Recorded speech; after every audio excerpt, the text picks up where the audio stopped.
함께 봉독하도록 하겠습니다. 그런즉 누구든지 그리스도 안에 있으면 새로운 피조물이라.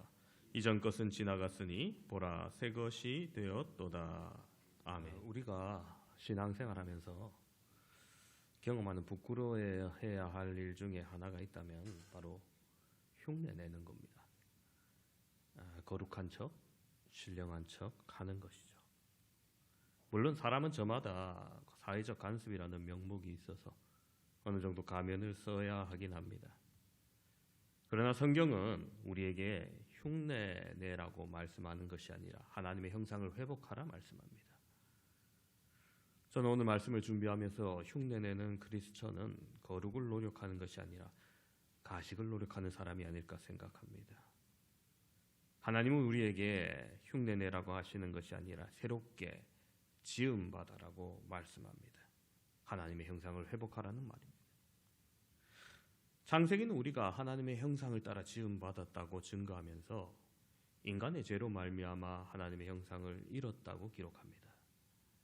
그런데 우리가 하나님의 형상을 가졌다는 것을 like God, 즉 하나님과 같다고 착각하는 경향이 있는 것 같습니다. 하나님과 같이 되려는 것은 축복이 아니라 사단의 유혹입니다. 창세기 3장 5절을 보면은 뱀이 이렇게 말을 해요. 너희가 그것을 먹는 날에는 너희 눈이 밝아져 하나님과 같이 되어 선악을 알 줄 하나님이 아심이니라. 선악을 알고 하나님과 같이 되면 우리가 행복해지거나 전능해지는 것이 아니라 하나님 안에서 누려야 될 평안함을 잃고 열등감이 생깁니다. 하나님 같이 된다고 하나님이 되는 것이 아닙니다. 단지 우리의 죄와 허물만 더욱더 보일 뿐입니다. 하나님과 같이 되려는 인간의 교만은 오히려 하나님과 같이 될 수 없는 우리를 바라보고 하나님과 우리 사이의 관계를 단절을 가져옵니다. 왜냐하면 결코 우리가 하나님과 같이 어울릴 수 있는 존재가 아니기 때문입니다. 그런데 하나님의 형상으로 창조된 인간이 like God이 아니고 with God, 하나님과 함께 할 때는 행복합니다. 하나님 안에 있으면 평안합니다. 하나님은 우리의 비교 대상이 아니고 섬김의 대상이기 때문입니다. 하나님의 형상을 회복한다는 것의 진정한 의미가 무엇인 줄 아십니까? 하나님과 함께하는 겁니다. 그러므로 우리가 명확하게 깨닫는 것이 있습니다. 하나님과 함께라면 우리의 열등감이 사라진다는 것입니다. 왜냐하면 우리가 하나님과 함께할 때 하나님의 형상이 회복되기 때문이에요. 그러나 사탄은 우리를 계속 공략합니다. 하나님의 형상이 마치 하나님과 경쟁하라는 것으로 생각하게 합니다. 여러분 혹시 그런 상상해 보셨습니까? 내가 혹시 하나님과 같은 능력을 가지게 된다면, 내가 전지전능하다면, 여러분들 그것은 사단의 유혹이요 인간의 교만입니다. 인간은 인간일 때 행복합니다. 그리고 진정한 인간의 모습은 하나님과 동행하는 삶으로 살게 하셨다는 거예요. 하나님의 형상을 통해서 오늘 우리는 새로운 가치를 만들어 가야 됩니다. 오늘 본문에 고린도후서 5장 17절에 이렇게 말씀합니다. 그리스도 안에 있으면 새로운 피조물이라. 이전 것은 지나갔으니 보라 새 것이 되었도다. 이전 것이 지나갔다. 영어 성경으로 보면 the old has gone 이라고 되어 있습니다. The old will be gone이 아닙니다. 이전 것이 지나가게 될 것이다가 아닙니다. 미래에 될 일이 아니라 이미 과거에 사라져버린 일이라는 겁니다. 그럼 이전 것이 지나갔다는 것 구체적으로 무엇을 말할까요? 로마서 6장 6절은 말합니다. 우리가 알거니와 우리의 옛사람이 예수와 함께 십자가에 못 박힌 것은 죄의 몸이 죽어 다시는 우리가 죄에게 종노릇하지 아니하려 함이니. 그렇습니다. 여러분 진정한 하나님의 형상이란 우리가 하나님의 것이 되고 더는 죄와 사단의 종이 아니라 하나님과 함께하는 것을 의미합니다. 왜냐하면 하나님께서 우리를 예수 그리스도의 그 핏값을 주고 사셨기 때문입니다. 하나님의 형상은 우리의 값어치를 말해요. 하나님의 형상을 회복한다는 것은 이제 우리가 값 있는 삶을 산다는 것입니다. 비유하자면 이런 겁니다. 요즘 개를 키우시는 분들이 많이 있습니다. 그런데 여러분, 우리가 얘기하는 품종개 말고 다른 게 뭐라고 합니까? 잡종개. 뭐 시골에서는 똥개 뭐 이렇게 얘기하는데 요즘은 그렇게는 얘기 안 하고 좀 점잖게 믹스견 이렇게 얘기하던데, 그 개를 사고 팔 때 값이 안 나가죠, 그런 거는. 그런데 그 개를 키우다 보면은 내 개니까 사랑하게 되고 소중하게 생각한다는 거예요. 미국에서 누군가에게 들은 일입니다. 키우던 개가 아파서 병원에 갔더니 개가 위암이라는 거예요. 수술해야 되는데 비용이 만만치 않습니다. 뭐 $1,000 이상 듭니다. 이미 개도 늙었고, 아유, $1,000면은 종자 있는 개도 아니까 뭐 몇십 마리 사고 나와요. 값어치로 따지면은 뭐 비교할 수가 없는 거죠. 근데 가족회의에서 의논을 합니다. 그러다가 아유, 늙기도 하고 품종개도 아니니까 안락사 시키자 이랬는데 그 집 딸이 뭐 결사 반대를 하는 거예요. 너무 불쌍하다고 제발 수술시켜달라고. 그래서 할 수 없이 수술을 하게 되었고 성공적으로 끝났습니다. 그 개를 위해서 $1,000 이상의 돈을 쓴 것이 아까웠는데, 근데 수술을 하고 나니까 그 개가 $1,000 이상 들어간 개니까 귀하게 여겨지더라는 겁니다. 순간 그 개는 $1,000 이상의 개가 되어버린 거죠. 여러분, 하나님의 형상을 회복한다는 것은 이제 우리에게 하나님의 가치가 시작되었다는 것입니다. 우리가 값어치 없는 사람이 아니라 예수 그리스도의 피값자리가 되었다는 거예요. 예수님의 보혈로, 십자가의 보혈로 회복된 것입니다. 더는 열등감이 존재할 수 없습니다. 하나님의 형상이 회복되는 것은 열등감이 회복되는 것으로 끝나지 않습니다. 더 나아가 하나님의 형상은 우리의 두려움을 극복하게 합니다. 하나님의 형상이 없는 사람들의 가장 큰 특징은 두려움에 떤다는 겁니다. 여러분, 경제 법칙에도 인간의 두려움의 법칙이 있다고 해요. 무슨 말이냐 하면은 두려움 때문에 인간이 움직이고 경제 활동이 일어난다는 이론입니다. 물건을 파는 가장 현명한 방법이 인간의 두려움을 자극하는 거라는 거예요. 맥스 브룩스의 월드워 Z라는 책은 인간과 좀비의 세계대전을 다루고 있는 SF 소설입니다. 이게 영화로도 나왔었습니다. 저자는 그를 전개하면서 물질 만능주의, 인간의 탐욕, 환경오염 등을 그런 현실을 비판합니다. 거기에 대부분 TV 광고가 상품을 파는 게 아니라 두려움을 팔아먹는다는 말에 무척 공감이 갔었습니다. 나이에 따라 뭐 우리가 자극하는 두려움이 조금씩 다르긴 합니다만 40대부터는 건강에 대한 두려움이 점점 커지는 것 같습니다. 그래서 서울의 어느 건강검진센터를 갔는데 대기실 스크린에 다음과 같은 문구가 깜빡깜빡거리는 거예요. 뇌혈관 질환 5분에 1명씩 발생, 15분에 1명씩 사망. 대기하면서 그걸 보고 있으면 괜히 내 머릿속에 혈관이 잘못되어 있지 않을까 이런 두려움이 생깁니다. 그죠? 한번 나도 검사 받아야겠다 이런 두려움으로 경제가 움직인다는 거죠. 다이어트는 또 어떻습니까? 비만이 만병의 근원이라고 살을 빼라고 하는데 살 안 빼면 곧 병에 걸릴 것 같은 두려움을 팔고 있습니다. 영어 교육 시장은 어떻습니까? 모두 실력이 높이겠다고 성공을 준비하라고 외치지만은 교육에 뒤처졌을 때 두려움을 팔고 있는 거예요. 학원을 보내지 않으면 앞으로 국제화 시대 때 자녀가 뒤처질 것이다. 이런 두려움을 파는 거죠. 청년에게 스펙을 높이기 위한 학원과 학습 교재는 또 얼마나 많습니까? 그 이면에는 이 정도 스펙을 쌓지 않으면은 취직이 잘 안 될 것이라는 두려움을 자극하는 것이죠. 우리는 이러한 두려움이 우리를 움직이게 하는 것이 아니라 예수님의 형상, 하나님의 형상을 회복함으로 하나님의 손에 이끌려 살아가야 됩니다.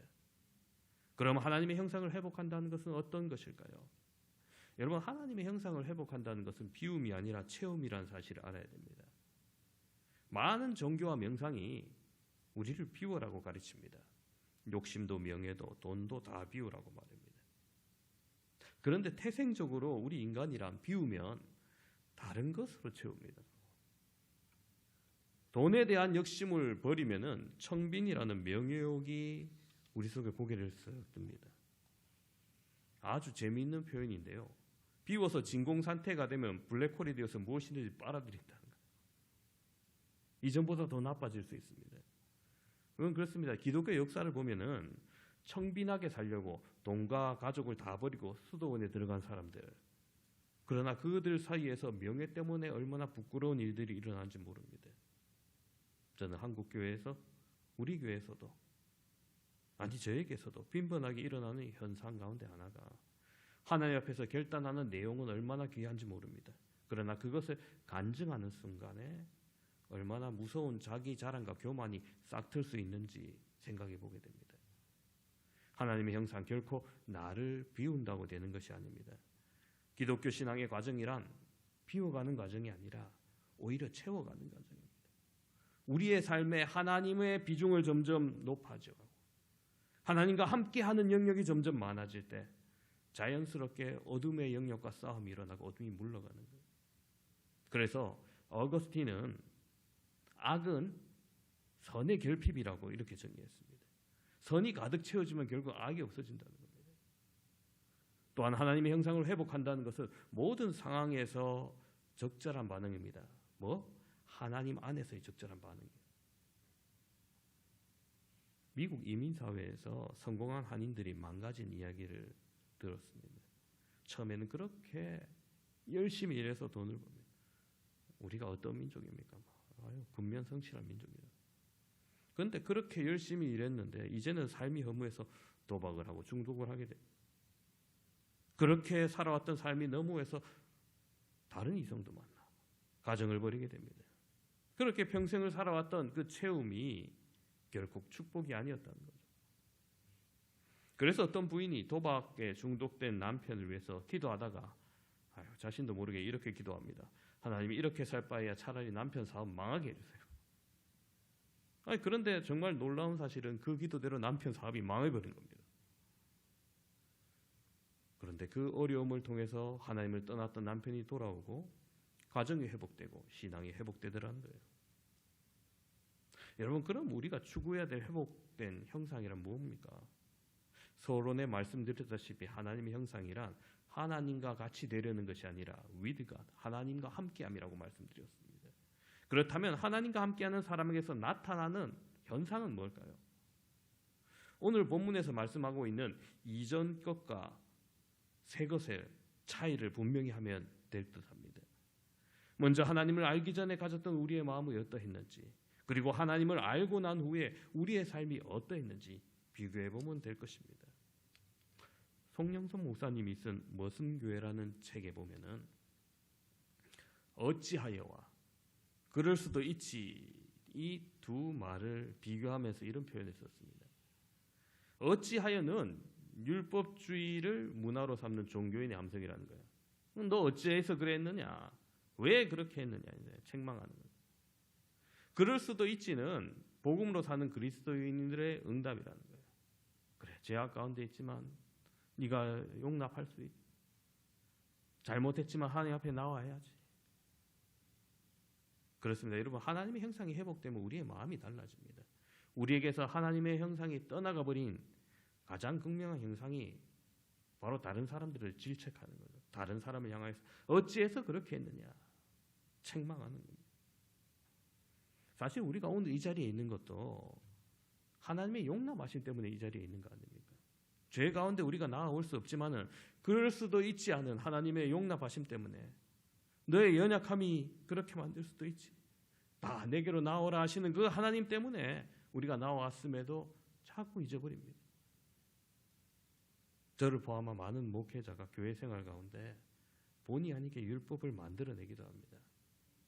또한 설교하면서 충성스러운 종의 예를 자주 들기도 합니다. 하나님 앞에서 고민해보라기보다는 이대로 하면 좀 더 편할 것 같기 때문이기도 합니다. 그런데 수없이 우리가 듣고 또 자신을 향하여 질책하고 어찌하여 그렇게 했느냐 말이 우리를 거룩게 하고 의롭게 만들 수 있습니까? 불행하게도 점점 죄책감을 많이 갖게 하고 의롭게 살려는 우리의 시도는 끊임없이 실패로 말미암아 하나님의 낯을 더욱더 피하게 합니다. 부끄럽게 합니다. 참 이상하지 않습니까? 거룩하게 살려는 우리의 시도들이 하나님과 더욱더 멀어지게 한다는 겁니다. 그러나 오늘 감히 말하건대 하나님의 은혜를 떠난 어떤 시도도 성공할 수 없습니다. 하나님의 은혜를 떠난 어떤 시도도 우리를 자유함을 주지는 못합니다. 지금은 은퇴하셨지만 제가 부목사 때 모셨던 담임 목사님 중에 한 분이 설교가 늘 꾸짖는 설교예요. 예, 이게 뭐 주일 설교든 새벽 설교든 금요든 실제 원고는 많지 않은데 즉흥적으로 생각나는 것들을 늘 꾸짖고, 그래서 항상 설교가 엄청 길어집니다. 예, 안타까운 마음에서 그러시겠죠. 바라볼 때 부족하고 안타까운 마음을 보러. 매일 똑같으니까 저는 혼자 누구한테 말하고 오늘도 호통 설교 하시는구나 이런 생각해요. 성도들이 예배드리면 늘 꾸짖음을 당하고 늘 죄송한 마음, 무거움이 든다는 거예요. 그래서 굉장히 연세가 많으신 남자 성도님들도 아유, 나는 우리 담임 목사님 눈을 잘 못 맞추시겠다면서 무섭다는 거예요. 물론 말씀은 교훈과 책망과 바르게 함이 있어야 합니다. 하지만 항상 책망만 있다면 우리가 하나님 앞에 나아가 예배 드리는 기쁨으로 나아가는 것이 아니라 늘 부담감으로 두려움으로 나아가게 됩니다. 또 알게 모르게 상처 입는 분들이 하나둘 생기더라고요. 그래서 저는 제 모습을 볼 때 항상 두려움을 주로 이용하는 목사가 되지 않으려고 돌아보게 됩니다.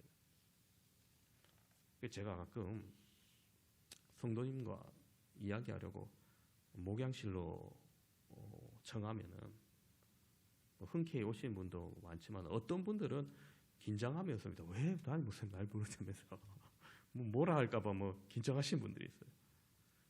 저도 혹시 말씀 중에 어찌하여 이것을 좀 사용했을지도 모르겠어요.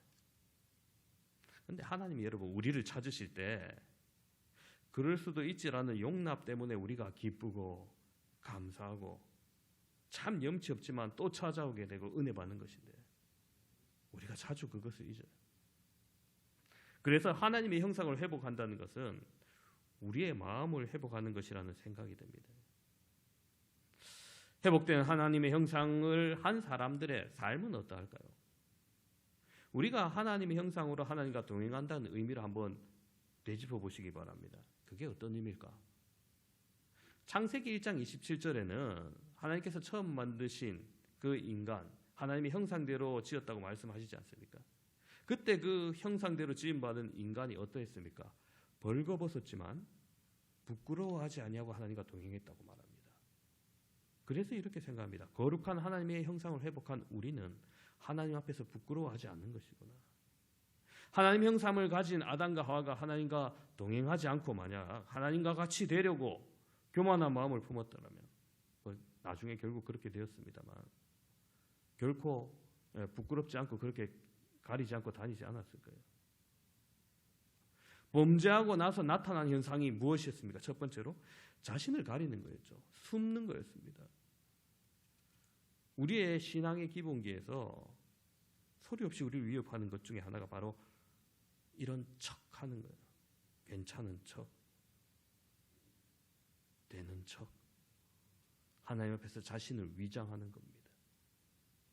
하나님은 우리의 아픔과 상처, 부끄러움과 가난, 실패함 이 모든 것을 아시고 드러내놓고 함께 얘기하고 의논하고 감싸 안아주시려고 하는데 우리는 자꾸 아닌 척하면서 감추려고 해요.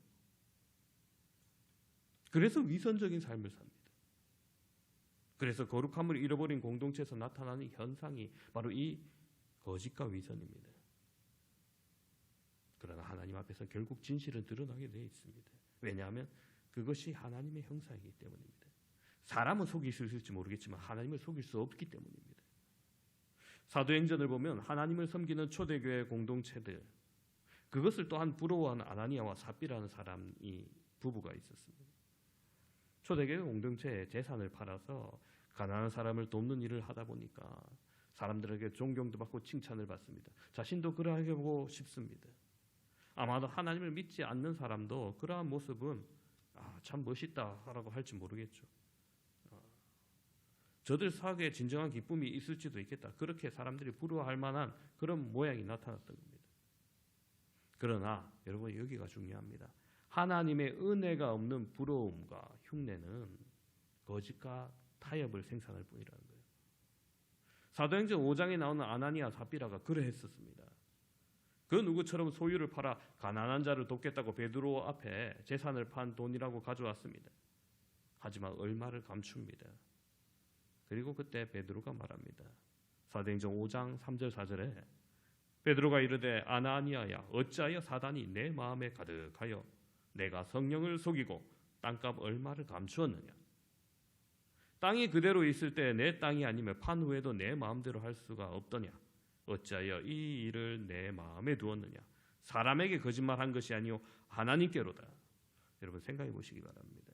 아나니아와 삽비라 얼마나 힘들었을까.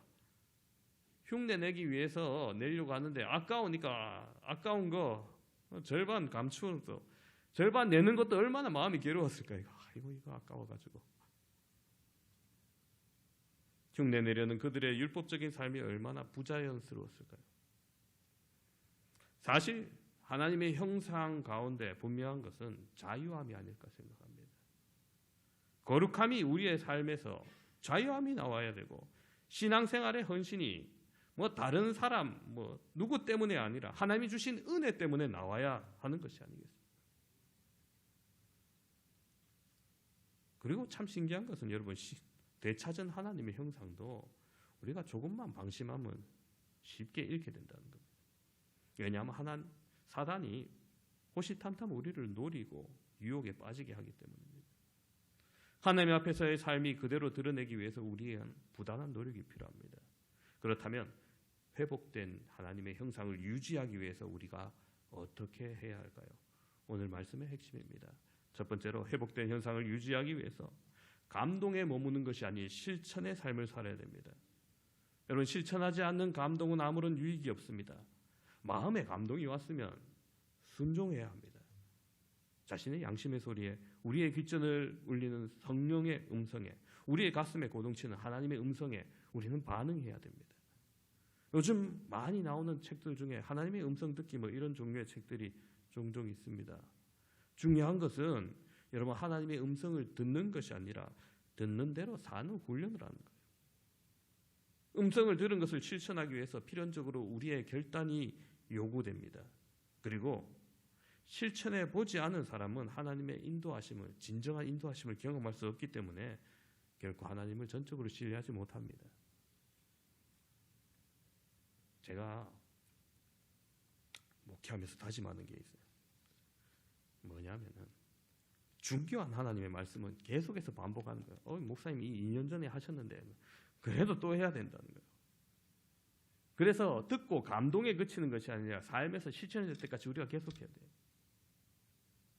그래서 우리가 말씀을 듣고 또 듣고 훈련하고 공부하고 이런 것이 필요한 거죠. 한 번 들었다고 다 아는 것이 아니라 우리가 실천할 때까지 말씀을 반복해서 들으심으로 우리의 삶의 실천까지 이르는 복된 삶 되시기를 주님의 이름으로 축원합니다. 두 번째로 하나님으로부터 받은 은혜를 유지하고 항상 동행하기 위해 노력해야 됩니다. 여러분 우리가 흔히 사용하는 단어 중에 코람데오라는 단어가 있습니다. 이게 라틴어인데요.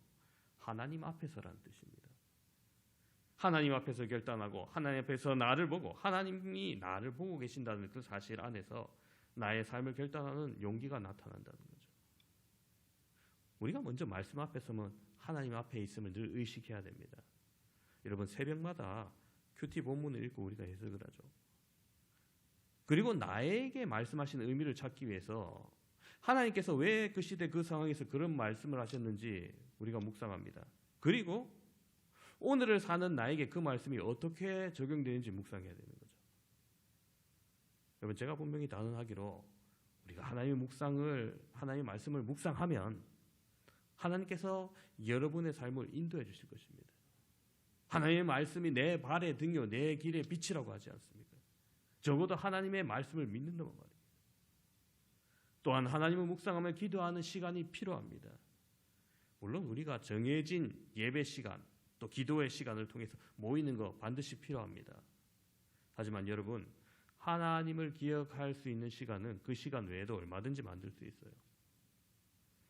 저는 개인적으로 혼자 걸을 때 운동장이든지 단천이든지 율동공원이든지 혼자 걸을 때 그 시간에 하나님을 묵상하고 나의 삶에서 하나님 앞에 정리를 합니다.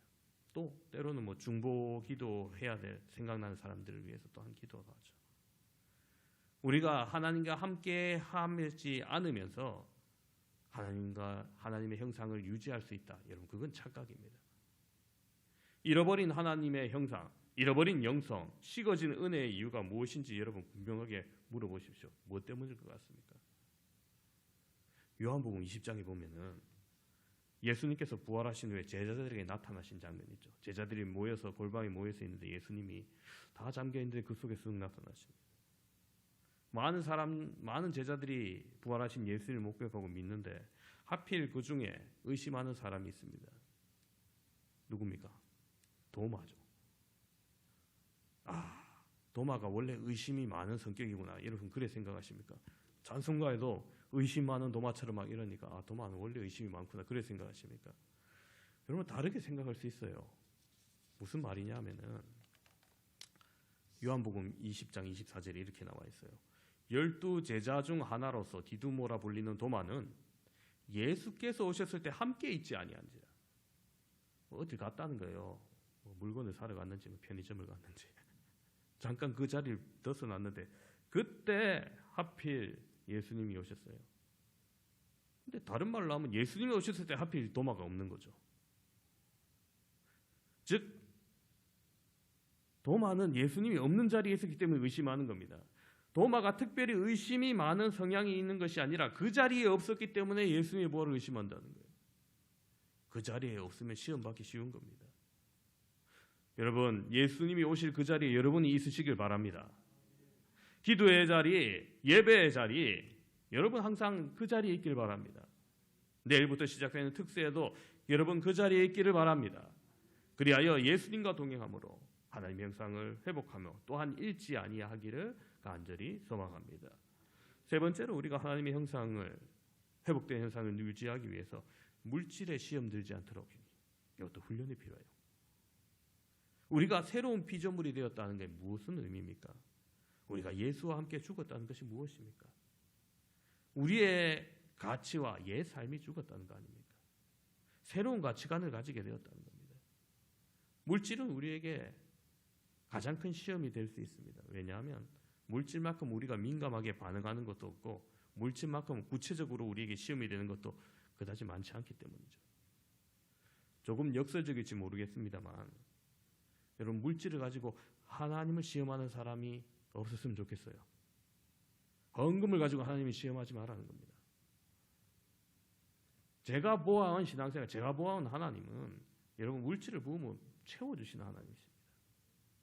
문제는 하나님께서 주시고자 하는 물질의 축복을 혹 우리의 불성실함과 불의함 때문에 잃어버리고 하나님을 탓하지 말라는 겁니다. 우리에게는 늘 두 가지 시험이 있습니다. 돈이 있음으로 해서 우리의 욕망을 채우려는 유혹과 반대로 돈이 없으므로 그 돈을 채우려는 죄를 범하는 거죠. 그러므로 우리에게 끊임없는 훈련이 필요합니다. 어떤 돈의 유혹에도 넘어가지 않고 우리의 인생의 주인이 누구인지 분명히 하는 것. 우리의 삶에서 가난의 문제를 어떻게 봐야 될까요? 간단합니다. 스스로 자발적인 가난을 택했다면 그건 복된 일입니다. 늘 나눠주고 베풀고 아끼지 않고. 왜냐하면 어떤 물질의 가치보다도 소중한 것을 발견한 사람의 결단이기 때문입니다. 하지만 자발적인 가난이 아니라 우리의 불성실함과 혹은 낭비 때문에 말미암아 발생했던 가난은 결코 아름다운 것이 아니죠. 저는 종종 신앙생활하는 사람들, 사역자들까지 하나님의 일을 한다는 이름으로 주변에 있는 사람에게 너무 무책임한 경우를 보게 됩니다. 여러분, 성실해야 돼요. 우리는. 물질에 대하여 우리가 어떤 생각을 하느냐가 우리가 누구인가를 결정합니다. 하나님은 가난한 사람만이 하나님의 형상을 가졌다고 말하지도 아니하고요. 부자가 하나님의 일을 더 잘할 수 있다고도 말씀하지 않습니다. 물질 자체에 대한 것이 아니라 어떤 사람이 어떤 물질을 가졌느냐가 문제인 거죠. 그러므로 하나님의 형상을 가진 자의 올바른 경제관과 물질의 사용이 우리를 하나님의 사람으로 더욱 만들어주고 하나님의 사람으로서 존재함을 드러내게 될 것입니다. 오늘 여러분에게 묻고 싶습니다. 여러분 하나님의 형상을 회복하셨습니까? 하나님 앞에 여러분의 모습을 보고 하나님과 동행하는 삶 어떻게 알 수 있습니까? 하나님 말씀이 어떻게 여러분의 삶에 영향을 주고 물질 만능주의 시대에 살아가는 우리가 하나님이 여러분의 삶의 주인이라는 것을 어떻게 증명하실 수 있습니까? 우리가 말씀이 가리키는 방향으로 나아가며 욕망이 나를 지배하는 것이 아니라 유혹이 나를 이끄시는 것이 아니라 성령이 이끌리는 저와 여러분 되심으로 주님만이 우리의 주인 되시기를 축원합니다. 오늘 말씀을 정리합니다. 함께 예배드리는 사랑하는 성도 여러분, 우리는 하나님의 형상으로 지음받았다고 말씀드렸습니다. 그러나 하나님의 형상을 회복하는 것은 하나님과 같이 되는 것이 아니라 하나님과 동행할 때 가능하다고 말씀드렸습니다. 우리가 하나님과 함께하여 숨기고 부끄러워하는 것이 아니라 진정한 자유함을 누리는 회복됨을 가져야 된다 말씀드렸습니다. 그러나 우리의 연약함이 회복된 상태를 방해하고 사단 마귀의 세력이 다시금 하나님과 멀어지게끔 시시각각 우리를 넘어뜨리려 합니다. 우리가 회복된 하나님의 형상을 항상 유지하기 위해서 어떻게 해야 한다 말씀드렸습니까? 첫 번째로 감동에 머무는 것이 아닌 실천의 삶을 살아야 된다 말씀드렸습니다. 여러분 은혜 받은 것에 머물지 마시고 그 받은 은혜 예배당 넘어 내 삶에까지 이끌어내야 됩니다. 그때 비로소 우리는 진정한 깊은 은혜를 경험하게 됩니다. 실패해도 계속 하나님의 말씀을 들으시고 또다시 시도하는 겁니다.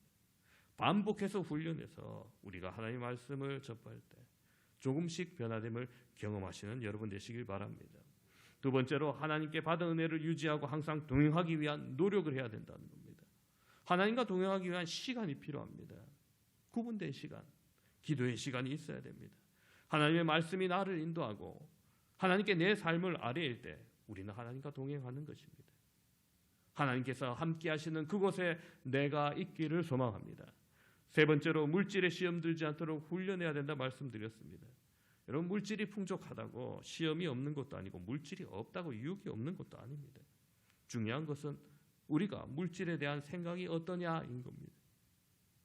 우리가 불성실하게 살아서 가난한 삶을 산다면 그것은 부끄러운 일입니다.